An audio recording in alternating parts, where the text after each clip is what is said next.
India is everywhere and Pakistan is nowhere. Bharat के जो national security adviser हैं अजीत डोवल साहब, वो भी वहाँ पे पहुँचे हुए हैं, लेकिन पाकिस्तान से किसी को नहीं बुलाया।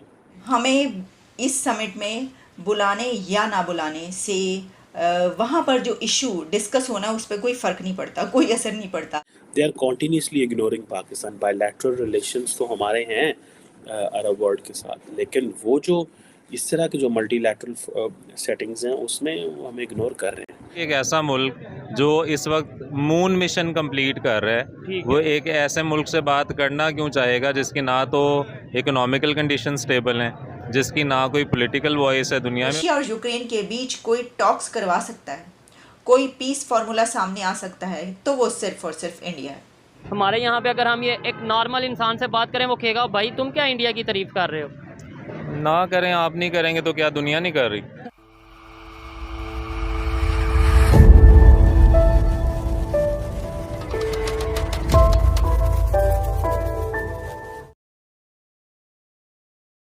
दोस्तों, सऊदी अरब ने यूक्रेन के हवाले से जो टॉक्स हैं उनका आगाज़ करवाया है। कुछ दुनिया के 40 ममालिक इसको अटेंड कर रहे हैं, और ये बेसिकली एक 10 पॉइंट पीस प्लान था जो कि यूक्रेन के प्रेसिडेंट ज़ेलेंस्की ने दिया था। उसकी बेस पे 40 मुल्कों को बुलाया जा रहा है, जिसमें भारत के जो नेशनल सिक्योरिटी एडवाइज़र हैं अजीत डोवल साहब, वो भी वहाँ पे पहुँचे हुए हैं। और लेकिन पाकिस्तान से किसी को नहीं बुलाया।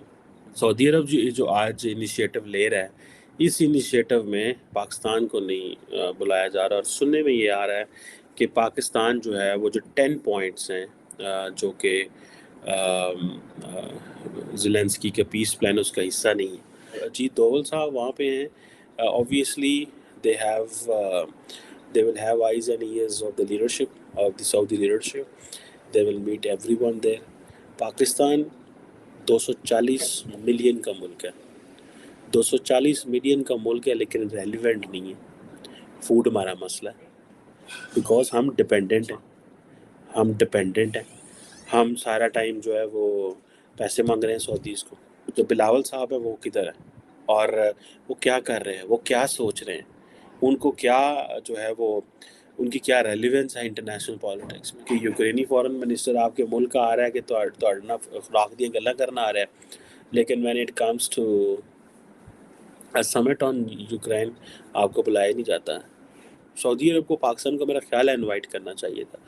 दे are continuously ignoring Pakistan. Bilateral relations तो हमारे हैं अरब वर्ल्ड के साथ, लेकिन वो जो इस तरह के जो मल्टीलैटरल सेटिंग्स हैं उसमें वो हम इग्नोर कर रहे हैं। उनको पता है, एक तो यार ये इन्होंने, जैसे मैंने पहले कहा, पैसों की बात की, इन्होंने पैसे मांगते हैं, दूसरा रेलिवेंस भी शो नहीं करते। जिस बड़ी समिट की हम बात कर रहे हैं वो सऊदी अरेबिया होस्ट कर रहा है जद्दा शहर में, जिसमें 30 से ज़्यादा कंट्रीज़ पार्टिसिपेट करेंगे। ये एक बड़ी समिट, एक बहुत अहम समिट दुनिया की इसलिए है कि एक तो पहली मर्तबा सऊदी अरेबिया की तरफ से कोई ऐसा स्टेप लिया जा रहा है। लेकिन आज से पहले यूक्रेन और रशिया के बीच मीडिएशन की जब भी बात की जाती रही तो इंडिया का नाम आता रहा। अगर आप कुछ दिन पहले चले जाएं तो आपको याद होगा कि जब ये जंग शुरू हुई और उसके तकरीबन 1 साल तक ये बात की जाती रही कि अगर इसको कोई मीडिएट कर सकता है, यानी ये जंग कोई रुकवा सकता है, या रशिया और यूक्रेन के बीच कोई टॉक्स करवा सकता है, कोई पीस फार्मूला सामने आ सकता है, तो वो सिर्फ और सिर्फ इंडिया है। और इंडिया की तरफ से इस हवाले से इसके ऊपर आवाज़ भी उठाई गई। अब हमें ये पता चल रहा है और ये खबर सामने आई है कि 2 दिन पहले से ये खबर सामने आ रही है कि अब सऊदी अरेबिया ये समिट होस्ट कर रहा है। लेकिन सऊदी अरेबिया ने इंडिया को कॉल किया है, यानी इंडिया को इसमें इनवाइट किया है। और ऐसा ही लगता है कि सऊदी अरेबिया भी इंडिया की तरफ ख़ास तौर पर देख रहा है कि इस समिट के दौरान अगर दोनों मुल्कों के बीच कोई पैचअप या पीस प्रोसेस की बात होती है तो यकीनी तौर पर इंडिया इसमें सऊदी अरेबिया के साथ मिलकर बहुत अहम रोल प्ले कर सकेगा और करेगा। इसकी वजह क्या है? इसकी वजह आप जानते हैं कि इंडिया एक ऐसा कंट्री है इस दुनिया में कि जिसकी पॉलिसीज़ तमाम कंट्रीज़ के साथ हमें न्यूट्रलिटी की बेस पर नज़र आती हैं। अगर आप देखें कि ये जो नॉन अलाइनमेंट की पॉलिसीज़ हैं इंडिया की, इसमें जहाँ एक तरफ वो वेस्ट के साथ खड़ा हुआ नज़र आता है, तो वहीं पर रशिया के इंडिया के साथ जितने पुराने और गहरे रवाबित और ताल्लुकात हैं उस पे तो कोई दो राय नहीं है किसी की भी। तो इस बिना पर ये बात कही जा रही है कि भारत वो मुल्क है कि जो प्रेसिडेंट पुतिन के साथ भी बड़े अच्छे तरीके से बात कर सकता है, तो वहीं यूक्रेन के मामले पर वेस्ट के साथ भी कोई बात करवा सकता है। इस समिट में जो कल हो रही है जद्दा में, तो प्रेसिडेंट पुतिन को इनवाइट नहीं किया गया, यानी सऊदी अरेबिया ने रशिया को इनवाइट नहीं किया। इसकी वजह यह है कि ये भी हो सकता था कि सऊदी अरेबिया रशिया को इनवाइट करता और पुतिन उसमें आते, तो बाकी जो तमाम कंट्रीज़ हैं, और ख़ास तौर पर क्योंकि इसमें जिन कंट्रीज़ ने आने की हामी भर ली है उसमें अमेरिका भी शामिल है और उसमें यूरोपीय यूनियन भी शामिल है, उसमें यूके भी शामिल है। तो अगर इनके रिप्रेजेंटेटिव्स वहाँ पर मौजूद होंगे और उसके बाद अगर पुतिन वहाँ पर आने की बात करेंगे, तो हो सकता है कि उनकी तरफ से ना कर दी जाए या कैंसिल कर दिया जाए। तो फिर ये समिट कैसे हो सकेगी? शायद इसी बिना पर जो MBS हैं मोहम्मद बिन सलमान की तरफ से उनको इनवाइट नहीं किया गया। इसका एक और एंगल भी है कि पाकिस्तान कहाँ है। इसकी वजह यह है कि पाकिस्तान भी सऊदी अरेबिया का बहुत स्ट्रॉन्ग अलाई है। स्ट्रॉन्ग अलाई इस तरीके से कि हम उनको कुछ दे तो नहीं सकते, लेकिन वो हमें बहुत कुछ देते हैं। लेकिन जो मिलिट्री लेवल पर एंगेजमेंट है वो भी बहुत ज़्यादा होती है। तो इतने गहरे ताल्लुकात के बावजूद सऊदी अरेबिया का पाकिस्तान को ना बुलाना, या पाकिस्तान को अगर बुलाया गया है तो अभी तक ऐसी खबर कोई सामने नहीं आ रही। मैं नहीं ऐसा समझती कि हम उस पेडेस्टल पर मौजूद हैं, या हमारी वो क्रेडिबिलिटी है, या हम एक ऐसी ताकत हैं कि जो दुनिया की इतनी बड़ी जंग को रुकवा सकते हैं। हमें अभी अपनी इकोनॉमी के लाले पड़े हुए हैं। और इसमें एक और बात बड़ी अहम है कि अगर नहीं बुलाया गया तो India is everywhere and Pakistan is nowhere.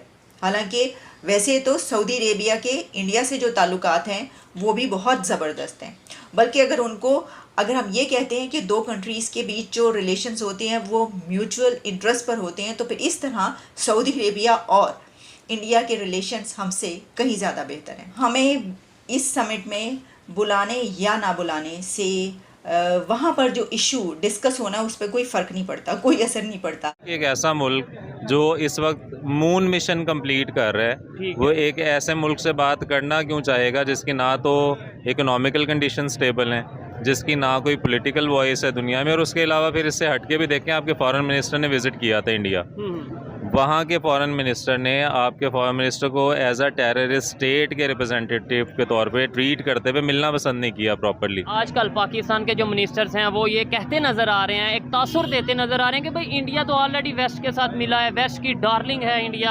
आपको लगता है कि वो मतलब इंडिया वेस्ट के कहने पे कुछ कर रहा है या इस तरीके से चल रहा है? मेरे ख्याल से तो जितनी तेज़ी से वो ग्रो कर रहा है वो अपनी पॉलिसी खुद बना रहे हैं। आप जिनको मिनिस्टर्स कह रहे हैं, आप पाकिस्तानी सिटीज़न हैं, क्या आप अपने रिप्रेजेंटेटिव समझते हैं उनको? क्या आप उनको लेके आए हैं पावर में? और जिस मुल्क की आप बात कर रहे हैं ना, जो हमसे बात नहीं कर रहा, मुझे अभी तक उनकी गोल्डन जुबली की सेरेमनी याद है कि जिसमें उनके सारे पुराने प्राइम मिनिस्टर्स बैठे थे और उन्होंने कहा था कि अपने 50 साल की बेहतरीन चीज़ रिकॉल करें कि क्या थी। किसी ने फिल्म इंडस्ट्री कहा इंडिया में, किसी ने कुछ कहा, लेकिन मुझे अभी तक इंदर कुमार गुजराल जो उनका साबिक एक प्राइम मिनिस्टर था, उसके अल्फाज याद हैं कि the biggest achievement of India is the largest and oldest democracy in the world. और उनके यहाँ एक तसलसल है। आपके यहाँ इदारे बचे कौन से हैं जो रिप्रेजेंट करेंगे? लोगों मुझसे आगे बात तो नहीं करेगा इंडिया। मेरे ट्रू काबिल रिप्रेजेंटेटिव्स बैठे होंगे, वो इस मुल्क और स्टेट के फॉरेन स्टेट के इदारों को रिप्रेजेंट करेंगे, वो बात करेंगे।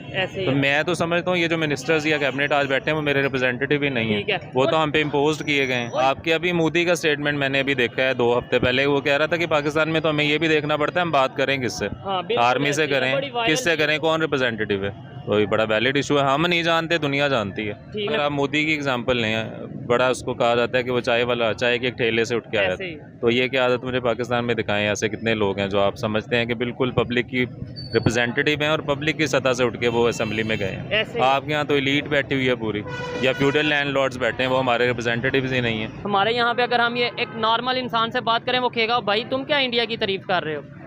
ना करें, आप नहीं करेंगे तो क्या दुनिया नहीं कर रही?